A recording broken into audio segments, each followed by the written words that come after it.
प्रेक्षकांनो, लग्नानंतर होईलच प्रेम या मालिकेच्या आजच्या भागामध्ये आपल्याला जबरदस्त ट्विस्ट तर पाहायला मिळणारच आहे, परंतु त्याचबरोबर आता मालिका एका नव्या आणि भावनिक कथेवर कशी येऊन पोहोचली आहे हे सुद्धा आपल्याला पाहायला मिळणार आहे.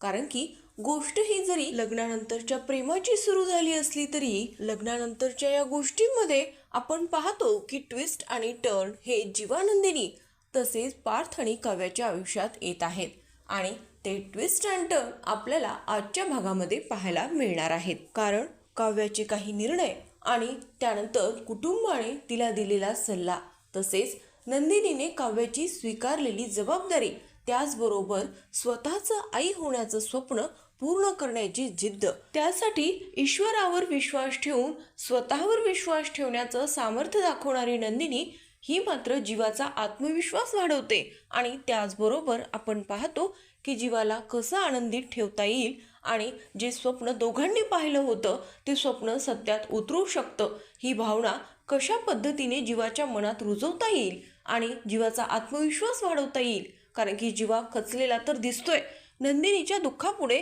तो त्याच्या मनातील भावना दाबण्याचा प्रयत्न करतोय, परंतु सहजच त्याच्या मनातून ज्या गोष्टी बोलल्या जात आहेत त्या गोष्टीचा जास्त परिणाम नंदिनीवर होऊन येतो आणि त्यानंतर नंदिनीच्या लक्षात येतं की माझं मन मला सांभाळण्यापेक्षा मला जीवाच्या मनाची जास्त काळजी घेणं आवश्यक आहे आणि तेच आपल्याला आजच्या भागामध्ये पाहायला सुद्धा मिळणार आहे. मित्रांनो, नवरा बायकोच्या या नात्यामध्ये आई होण्याची परीक्षा ही काव्य आणि नंदिनीच्या आयुष्यात आलेली आहे. आता ती पुढचा प्रवास त्यांना कसा करवते हे मात्र पाहणे खूपच इंटरेस्टिंग होणार आहे. काव्याने देशमुख कुटुंबियांना तिच्या प्रेग्नन्सीचं सत्य सांगण्याचा मोठा निर्णय घेतलेला आहे आणि दुसऱ्या बाजूला नंदिनी समोर जीवा पूर्णपणे हरलेला दिसणार आहे. त्यामुळे हा व्हिडिओ शेवटपर्यंत पहा आणि चॅनलवर नवीन असाल तर चॅनलला सबस्क्राईब करायला विसरू नका. आजच्या भागाची सुरुवात होते काव्यापासून. ती झोपेतून उठते आणि पाहते तर पार्थ खोलीत नसतो. खूप उशीर झालेला असतो. काल तिच्या सगळ्या नोट्स खराब झालेल्या असतात, त्यामुळे ती विचार करते चल नवीन नोट्स बनवते, डबल रिव्हिजन होईल. पण जसं ती टेबलकडे जाते तिला एक मोठा धक्का बसतो, कारण की तिच्या सगळ्या नोट्स आधीच रेडी असतात. हे कसं झालं हे तिला कळत नाही, परंतु क्षणातच तिच्या लक्षात येतं हे पार्थचं अक्षर आहे. ती लगेच पार्थला कॉल करते. तेव्हा काव्या पार्थला म्हणते, देशमुख तुम्ही हे काय केलं? तेव्हा पार्थ सुद्धा हळुवारपणे आणि मिश्किलपणे बोलून दाखवतो, मी काहीच नाही केलं, काय केलं मी? पण शेवटी तो सांगतो, कारण की आता काव्यापुढे पार्थ कसा खोटं बोलणार असतो. काल तुमच्या चेहऱ्यावरचं टेन्शन, तुमचे लाल झालेले गाल मला सहन झालं नाही बरं, म्हणून वाटलं थोडीशी मदत करावी. हे ऐकून काव्याला हसू येतं, तिचा चेहराही खुलतो आणि ती मनापासून म्हणते, खरंच देशमुख तुम्ही अमेझिंग आहात. मित्रांनो, पार्थला माहीत असतं की उलटीचा त्रास झाल्यामुळे काव्या आणखीनच खूप डिस्टर्ब आहे आणि या सगळ्यांमध्ये तिचा अभ्यास तिच्यासाठी महत्त्वाचा आहे आणि नोट्स खराब झाल्यामुळे काव्याचं मन विचलित होऊ शकतं. याचा परिणाम हा तिच्या हेल्थवर सुद्धा होऊ शकतो आणि ही गोष्ट पार्थच्या लक्षात आल्यामुळे पार्थने काव्याला मदत केलेली असते. मित्रांनो, पार्थ ऑफिसमध्ये पोहोचतो, पण आज सगळे वेगळ्याच पद्धतीने वागत असतात. सगळे उभे राहून त्याला कॉंग्रॅच्युलेट करतात.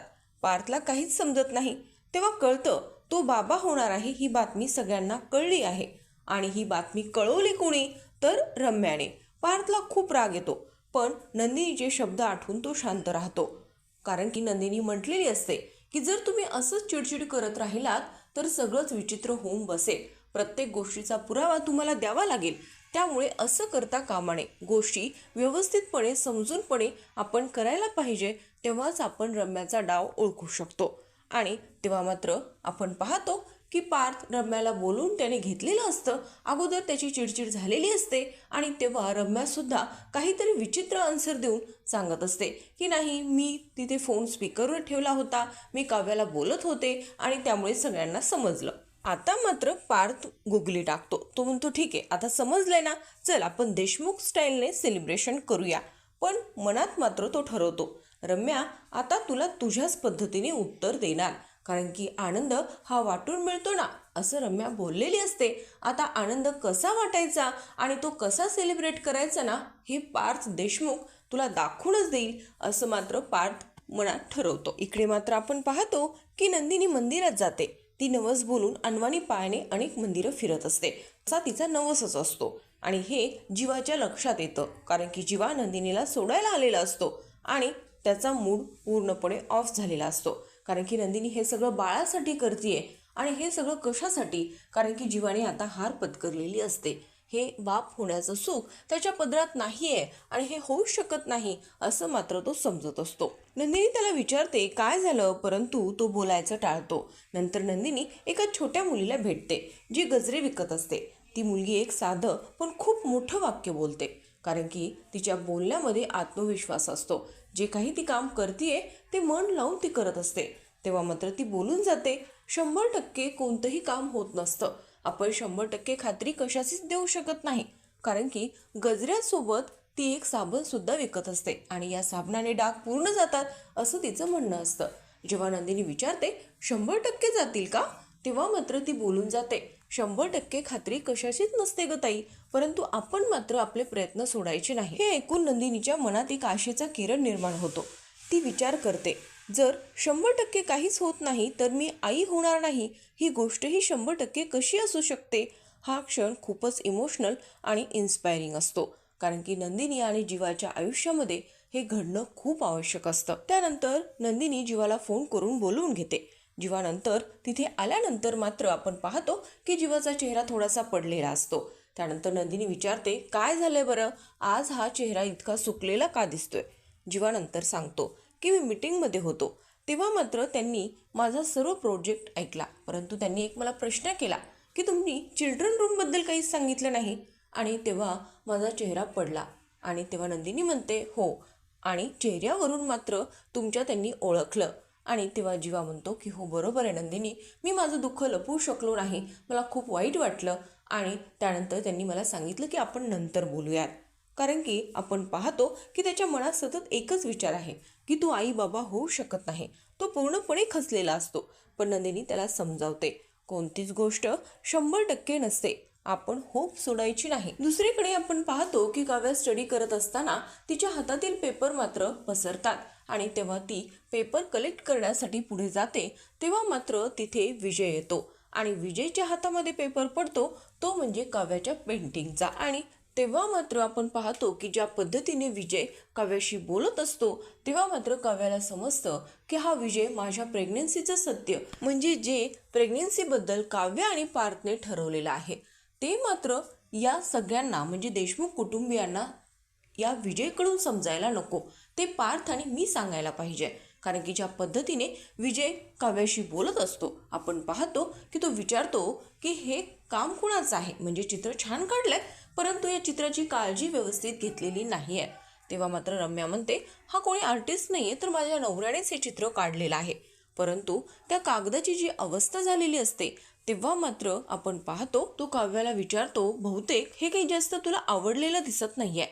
आणि तेव्हा काव्या म्हणते की असं काही नाही आहे. आणि तेव्हा काव्याच्या मनामध्ये एक वेगळेच प्रश्न येऊ लागतात आणि तिला असं वाटतं की जे काही सत्य यांना समजलेलं आहे हे प्रॉब्लेम देऊ शकतं.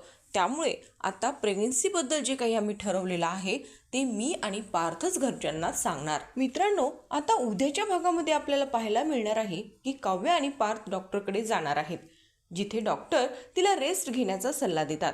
पण काव्या ठामपणे म्हणते बायकांना इतकं हलक्यात घेऊ नका तुम्ही, कारण की तिथे काव्याच्या कानावर पडतं की आता 7वा महिना लागलेला आहे आणि आता पूर्णपणे रेस्ट करायची आहे, कारण की पुढचं काही काम करण्याचं तुम्हाला झेपू शकेल असं मला वाटत नाही. आणि ही गोष्ट मात्र काव्याला खटकते. ती म्हणते की आम्ही बायकांना तुम्हाला दिसतो ना तितक्या कमजोर नसतो, आम्ही सगळं काही सांभाळू शकतो, आम्ही आई होऊ शकतो, आम्ही कामाचा लोडसुद्धा सांभाळू शकतो आणि तुमच्या बरोबरीने सुद्धा चालू शकतो. आम्हाला कुणाच्या सिंपतीची आणि अशा प्रकारे आम्हाला कमजोर समजून घरी थांबण्याचा सल्ला तुम्ही देणं चुकीचं नाही का. आणि ही गोष्ट पार्थला सुद्धा आवडते. पार्थ सुद्धा काव्याला या गोष्टीमुळे भारीच आहात तुम्ही असं बोलून दाखवतो. दुसऱ्या बाजूला मात्र जीवाचा मूड व्यवस्थित करण्यासाठी आता नंदिनी जे गेम खेळते त्यामुळे मात्र जीवाच्या बऱ्याच गोष्टी लक्षात येणार आहेत आणि तो सुद्धा नंदिनीप्रमाणे पॉझिटिव्ह विचार करणार आहे की 100% खात्री ही आपण कशाची देऊ शकत नाहीत, म्हणजे आई होणार नाही हे 100% नाही आहे. आणि जे काही आपण विचार करतोय त्याचा पॉझिटिव्ह विचार करून आपण पुढचा विचार करायला पाहिजे हे जीवा नंदिनी ठरवतात. तर प्रेक्षकांनो, नंदिनी आणि जीवाच्या नात्यात पुन्हा आनंद येईल का? काव्या खरंच तिचं सत्य घरच्यांना सांगू शकेल का? आणि तसेच पार्थ रम्याला कशा पद्धतीने उत्तर देईल हे पाहणे खूपच इंटरेस्टिंग ठरणार आहे. अशाच नवीन अपडेटसाठी चॅनलला सबस्क्राईब करा. व्हिडिओ आवडला असेल तर व्हिडिओला लाईक आणि शेअर करायला मात्र विसरू नका.